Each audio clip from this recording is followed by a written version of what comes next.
प्रेमपाल यादव, सहायक आचार्य इतिहास, राजकीय महाविद्यालय बहरोड। आज हम इस वीडियो के अंतर्गत अकबर की धार्मिक नीति के संदर्भ में चर्चा करेंगे। हमारे देश में प्राचीन काल में धार्मिक सहिष्णुता थी। शासक जनता के धार्मिक मामलों में बिल्कुल भी दखल नहीं करते थे, लेकिन भारत में मुस्लिम सत्ता स्थापित होने के बाद ही धार्मिक सहिष्णुता की जो बात थी वह लुप्त प्राय होने लग गई थी। पूरे दिल्ली सल्तनत के दौरान इस्लाम शासक वर्ग से की नीतियों को प्रभावित करता रहा।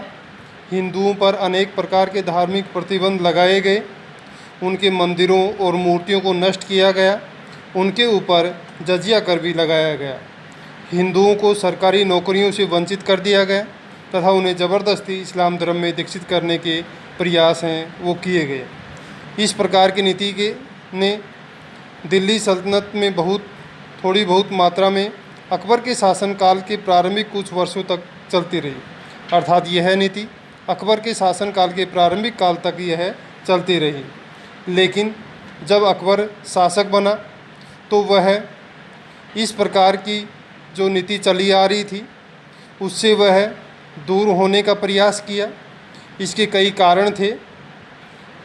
एक कारण हम यह ले सकते हैं कि उसका पिता तो सुन्नी था, लेकिन उसकी माता फारस के शिया घराने की थी। उसका जन्म स्वयं एक हिंदू राजा के घर में हुआ था, जहां वह 1 महीने तक रहा था। दूसरा कारण यह है कि अकबर का जो संरक्षक था बहरम खां, वह शिया धर्मावलंबी था, जिसका उस पर काफ़ी प्रभाव पड़ा। अकबर के शिक्षक शेख अब्दुल लतीफ़ का भी उस पर काफ़ी प्रभाव पड़ा, जो उदार था, और फारस के शिया उसे सुन्नी और भारत के सुन्नी उसे शिया समझते थे। अगला कारण यह है कि अकबर के राजारोहण के समय मुग़ल शासन की जो नाजुक स्थिति थी, मुस्लिम अमीरों का जो विश्वासघात और विद्रोहात्मक रवैया था, उसके कारण भी अकबर के विचारों में परिवर्तन है वह आना शुरू हो गया। एक कारण यह भी है कि किशोरावस्था से ही अकबर शेखों, फ़कीरों, विद्वानों, साधुओं से मिलता रहता था।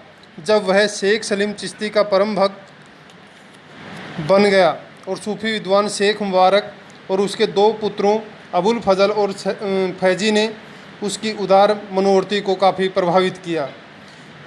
अंतिम फिर भी यह भी कहा जा सकता है कि वह उत्तरी भारत के कई मुस्लिम शासकों के अंत एवं स्वयं अपने पिता और पिता में की समस्याओं से परिचित भी था। उसका वैवाहिक संबंध था 1562 में आमेर राजघराने से स्थापित हो गया था। हरम में हिंदू स्त्रियां की उपस्थिति, दरबार में हिंदू अधिकारियों से संपर्क और उस समय प्रचलित भक्ति आंदोलन ने भी अकबर के धार्मिक विचारों को प्रभावित किया था। ये सभी कारण हैं जिसने अकबर की धार्मिक नीति को जो सल्तनत काल में चली आ रही थी उसको परिवर्तन करने के लिए बाध्य कर दिया। कुछ विद्वान यह मानते हैं कि अकबर एक चतुर राजनीतिज्ञ था। वह अपने शासन को स्थायित्व देने के लिए, अपने वंश को भारत में स्थायित्व देने के लिए धार्मिक मामलों में उदार व्यवहार करना चाहता था, ताकि बहुसंख्यक हिंदू वर्ग का उसे सहयोग मिल जाए, और इस प्रकार उसका जो सहयोग मिलने से मुग़ल शासन को जो स्थायित्व प्राप्त होगा वह उसका राजनीतिक उद्देश्य पूरा करता था। तो इन सभी कारणों के कारण हम देखते हैं कि अकबर ने सहिष्णुता की ओर कदम उठाने प्रारंभ कर दिए। अकबर की सहनशीलता के विचारों की रूपरेखा धीरे धीरे विकसित हुई है और उसके शासन के 20 वर्षों के बाद ही वह पूर्णता की ओर पहुंची थी। 1562 ईस्वी में अकबर जब 20 वर्ष का था तभी उसने एक आदेश जारी करके अपनी विशाल हृदयता का परिचय दिया, जिसके अनुसार हिंदू युद्धबंदियों को ज़बरदस्ती इस्लाम में दीक्षित करना वर्जित कर दिया गया। 1563 ईस्वी में उसने हिंदुओं पर तीर्थ यात्रा कर है वह भी समाप्त कर दिया। 1564 में उसने एक बड़ा कदम उठाया और वह था हिंदुओं पर मुसलमानों के द्वारा लगाए जा रहे जजिया कर को समाप्त करना। उसके इन सब कार्यों का तात्पर्य यह था, शाही राजकोष की आय कम हो जाने के कारण उठाकर भी उसने गैर मुस्लिम प्रजा के प्रति जो भेदभाव बढ़ता जा रहा था उसे समाप्त कर दिया। इसके कुछ पूर्व ही राजा टोडरमल को मालगुजारी विभाग में वह एक उच्च पद पर नियुक्त किया और एक हिंदू को राज सेवा में लिए जाने पर मुस्लिम अमीरों ने जो विरोध प्रकट किया उसकी ओर उसने बिल्कुल ध्यान नहीं दिया।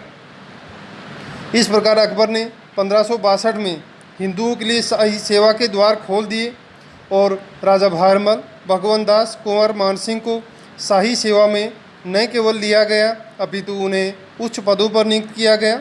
उन्हें अनेक महत्वपूर्ण अभियानों पर भेजा गया, यहाँ तक कि उन्हें स्वतंत्र सेनापति के तौर पे भी कई अभियानों पर भेजा जाता है। कछवाओं और अन्य राजपूतों ने अकबर के प्रति जो निष्ठा भक्ति दिखाई थी, अकबर उससे काफ़ी प्रभावित हुआ था और इससे वह सभी हिंदुओं के प्रति सहिष्णुता नीति बरतने की ओर अग्रसर होता है। टोडरमल जो 1574 ईस्वी में दीवान के पद पर नियुक्त कर दिया गया, इसके तुरंत पश्चात ही रामदास को साम्राज्य का नायब दीवान बना दिया गया। उसने हिंदुओं के लिए उच्च पदों के द्वार खोल दिए और वे सर्वोच्च मनसब, प्रांतीय सूबेदार, सेनानायक व प्रधानमंत्री पद भी पाने लगे। अकबर की धार्मिक नीति को विकसित करने में इबादत खाने ने भी महत्वपूर्ण भूमिका निभाई थी। 1572 ईस्वी में अकबर ने एक प्रार्थना गृह की स्थापना की जिसे इबादत खाना कहा जाता है। यदि हम इसकी पृष्ठभूमि में जाएं तो बदायूं के अनुसार अकबर न केवल दिन में 5 बार नमाज पढ़ता था बल्कि भगवान के प्रति कृतज्ञता हेतु प्रतिदिन वह याहू या हादी का ठीक मुसलमानी ढंग से उच्च स्वर में पाठ भी करता था। वह मुसलमान धार्मिक पुरुषों का सत्संग लाभ करता था और अजमेर में ख्वाजा मोइनुद्दीन चिश्ती की दरगाह की भक्ति भाव से यात्रा करता था। अकबर ने इस्लाम धर्म के सिद्धांतों का ज्ञान प्राप्त करने के लिए 1575 ईस्वी में फतेहपुर सीकरी में एक इबादत खाने की स्थापना की। उसने प्रत्येक गुरुवार को संध्या के बाद वहाँ सभा होती थी और किसी न किसी धार्मिक विषय पर वहाँ चर्चा होती थी। अकबर ने पहले इन बैठकों में केवल सुन्नियों को आमंत्रित किया, जिसमें शेख, सैयद, उलेमा और मुस्लिम अमीर भाग लेते थे। अकबर स्वयं इन वाद विवादों में उपस्थित रहता था। इसमें उसने देखा कि इन विद्वानों में न केवल सामान्य धार्मिक विषयों पर बल्कि इस्लाम के मौलिक सिद्धांतों पर भी मतभेद व्याप्त है। उलेमाओं ने परस्पर व्यक्तिगत लांछन लगाने प्रारंभ कर दिए, यहाँ तक कि वे आपस में गाली गलौज और अनुशासनहीनता के स्तर पर उतर आए। बदायूं कहता है कि एक रात उलेमाओं की गर्दनों की नसें आवेश में तन गई और भयंकर कोलाहल मचने लगा। शहंशाह उनके इस व्यवहार से बहुत क्रोधित हुआ। अब बादशाह ने इस्लाम के अन्य संप्रदाय, शिया और सूफी विद्वानों को भी यहाँ पर आमंत्रित किया। उसका अनुमान था कि संभव है उनका विरोध करने के लिए सुन्नी एकमत हो जाएं, किंतु यह भी नहीं हो सका। इसके विपरीत पारस्परिक शास्त्रार्थ अत्यंत निम्न स्तर पर पहुंच गया।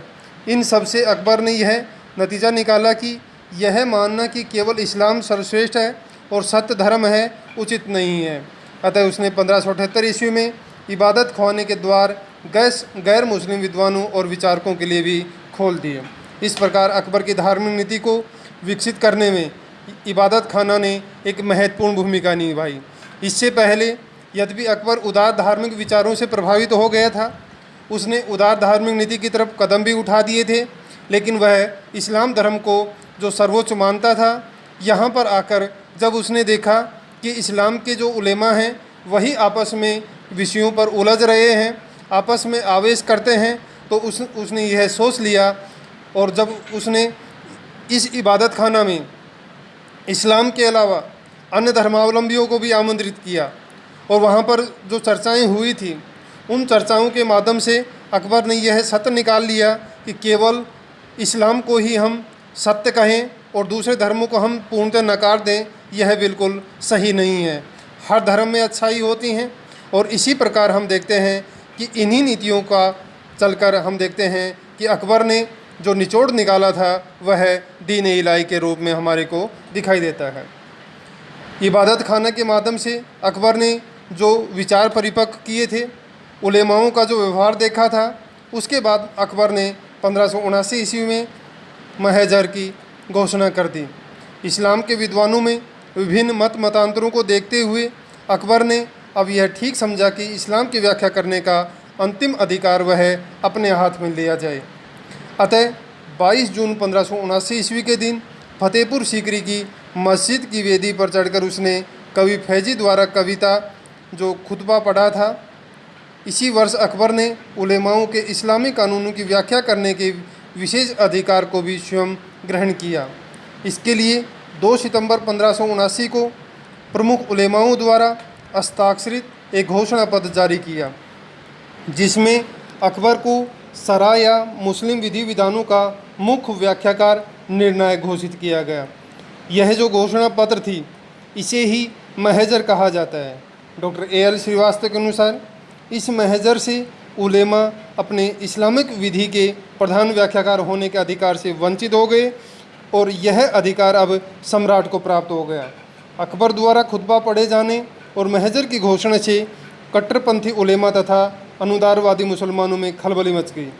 उन्होंने अकबर पर विभिन्न आरोप लगाने शुरू कर दिए। यहाँ तक कहा जाने लगा कि अकबर इस्लाम के विरुद्ध कार्य कर रहा है और वह स्वयं पैगंबर बनना चाहता है। लेकिन वास्तविकता यह थी, यदि किसी विषय पर धर्माचार्यों द्वारा विरोधी व्याख्याएं हों तो अकबर को सिर्फ उनमें से कुरान व हदीस की सीमा में ही किसी एक को मानकर निर्णय देना पड़ता था। इस प्रकार धार्मिक प्रश्न पर अंतिम निर्णय देने का उलेमाओं का यह अधिकार अकबर ने स्वयं ले लिया, क्योंकि उस समय शिया सुन्नी महदवी आपी आदि आपस में संघर्षरत थे और इस दृष्टि से सम्राट द्वारा यह शक्ति अपने हाथ में लेना उचित ही था। Doctor A.B. पांडे ने यह लिखा है कि महजर की घोषणा के पीछे अकबर का उद्देश्य उलेमाओं को पूर्ण रूप से अपने अधीन करना और उनको सम्राट की बादशाह की भावी नीति का समर्थक बनाना था। दीन-ए इलाही एक धार्मिक मामलों में अकबर का अगला कदम था। अकबर ने कई वर्षों तक जो विभिन्न धर्मों का तुलनात्मक अध्ययन किया था, उससे वह यह समझने लगा कि भारत जैसे देश में जहाँ इतने प्राचीन और आध्यात्मिक दृष्टि से विकसित धर्म और गहरी जमी सांस्कृतिक परंपराएं हैं, इस्लाम राष्ट्रीय धर्म नहीं बन सकता। फिर हिंदुओं को छोड़कर अन्य धर्मों के अनुयायी केवल अपने धर्म को ही सही मानते हैं और अन्य धर्मों को स्वीकार करने योग्य नहीं समझते।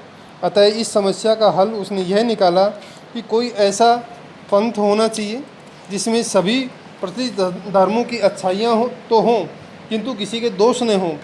इसलिए उसने विभिन्न संप्रदायों के प्रमुख नेताओं से विचार विमर्श किया, उन्हें अपनी ऐसे धर्म की योजना बताई जिसमें सभी धर्मों के गुण हों किंतु अवगुण नहीं। अकबर ने कहा, इसलिए हमें उन सबको एक करना चाहिए, लेकिन इस प्रकार कि वे एक और अनेक दोनों रहें, तथा जो कुछ किसी एक धर्म में अच्छा है वह खोए नहीं और दूसरे धर्म में श्रेष्ठ है वह भी प्राप्त हो जाए। इस तरह परमात्मा का सम्मान होगा, प्रजा को शांति मिलेगी, साम्राज्य को सुरक्षा।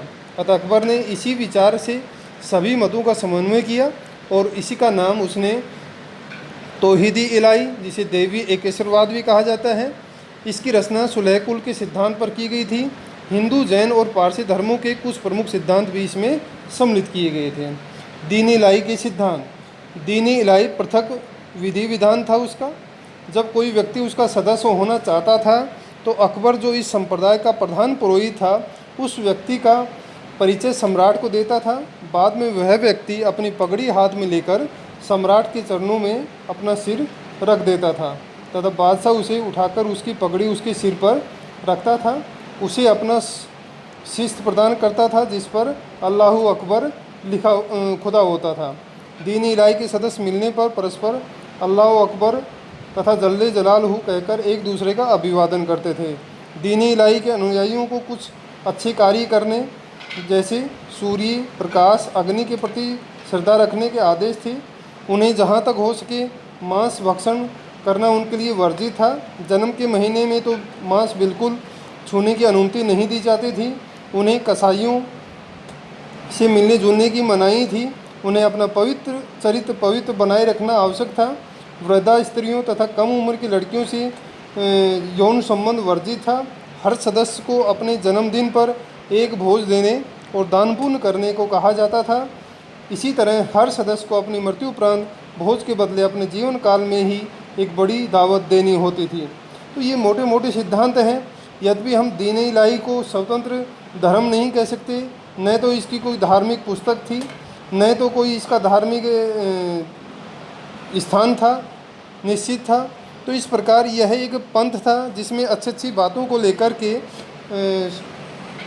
ये संगठन है ये बनाया गया था, जहाँ पर साम्राज्य को एक दिशा देने का प्रयास था कि वे आपस में नहीं उलझें और एक होकर सामंजस्य स्थापित करके, भाईचारा स्थापित करके आगे बढ़ें। तो ये सभी कार्य अकबर ने अपनी धार्मिक नीति के तहत उठाए ताकि साम्राज्य में सहिष्णुता बनी रहे। लेकिन जैसा कि मैंने पहले बताया है कि यद्यपि अकबर ने उदार धार्मिक नीति का अनुसरण किया था, लेकिन उसके पीछे हम ये नहीं कह सकते कि अकबर ने जिस उदार धार्मिक नीति का अनुसरण किया था उसके पीछे उसका राजनीतिक उद्देश्य नहीं था। उसका राजनीतिक उद्देश्य अवश्यमयी था।